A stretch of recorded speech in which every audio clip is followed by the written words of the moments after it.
Good morning বন্ধুরা, আমি সঙ্গীতা। আজকে আমি বানাবো চিংড়ি পোস্ত। চিংড়ি পোস্ত বানানোর জন্য কী কী উপকরণ লাগছে দেখো। আমি নুন হলুদ মাখিয়ে চিংড়িকে রেখে দিয়েছি। এখানে পেঁয়াজ কুচি নিয়ে নিয়েছি ফোড়ন দেওয়ার জন্য, কালো জিরে, নুন, হলুদ, সামান্য পরিমাণে জিরে গুঁড়ো, আর এখানে কাঁচা লঙ্কা যেগুলো পেকে গেছে সেগুলো বেটে নিয়েছি, আর এখানে পোস্ত বাটা আছে। এবারে আমি কড়াইয়ে তেল দিয়ে কড়াইটা বসিয়ে দেবো। দেখো বন্ধুরা, কড়াইয়ে আমি তেলটা দিয়ে দিয়েছি, আগে থেকেই বসিয়ে দিয়েছিলাম। তেলটা ভালো মতন গরম হয়ে গেছে। এবারে আমি দিয়ে দেবো চিংড়ি মাছগুলো। দেখো বন্ধুরা, কড়াইয়ে আমি চিংড়ি মাছগুলো দিয়ে দিয়েছি। চিংড়ি মাছগুলোকে হালকাভাবে ভেজে নেব, খুব বেশি ভাজবো না। এভাবে আমি কিছুক্ষণ হালকাভাবে ভেজে তুলে নেব। দেখো বন্ধুরা, চিংড়ি মাছটা ভালো মতন ভাজা হয়ে গেছে। এবারে আমি প্লেটে তুলে নেব। দেখো বন্ধুরা, মাছটা তুলে নেওয়ার পর আমি ওই তেলের মধ্যে আরও একটু সর্ষের তেল দিয়ে দিলাম। আর এই রেসিপিটা সর্ষের তেলে সম্পূর্ণ করবে, তাহলে টেস্টটা খুব বেশি ভালো হবে। এবারে আমি দিয়ে দিলাম কুচনো পেঁয়াজ। এবার পেঁয়াজটাকে আমি কিছুক্ষণ ভেজে নেব। পেঁয়াজটাকেও কিছুক্ষণ ভেজে নেব। দেখো বন্ধুরা, পেঁয়াজটাও খুব ভালো মতন ভাজা হয়ে গেছে। এবারে দিয়ে দেবো লঙ্কা আর সামান্য পরিমাণে জিরে গুঁড়ো, নুন, আর দিয়ে দেবো সামান্য পরিমাণে জল। এবারে আমি কিছুক্ষণ জিরে গুঁড়ো আছে যাতে কাঁচা গন্ধটা যাতে না থাকে তাই একটু কষিয়ে নেব কাঁচা লঙ্কা জিরে গুঁড়িটা দিয়ে।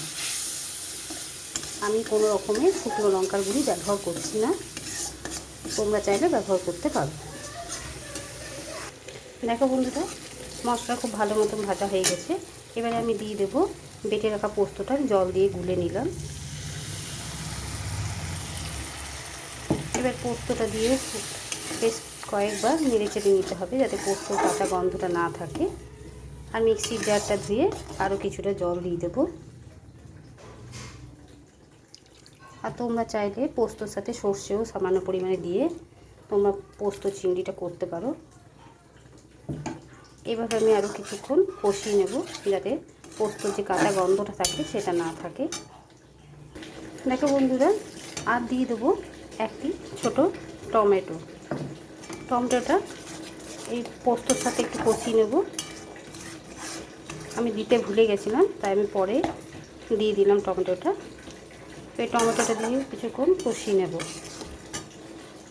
দেখো বন্ধুরা, টমেটোটাও ভালো মতো মিশে গেছে, গলেও গেছে। এবারে আমি দিয়ে দেবো ভেজে রাখা চিংড়ি মাছ।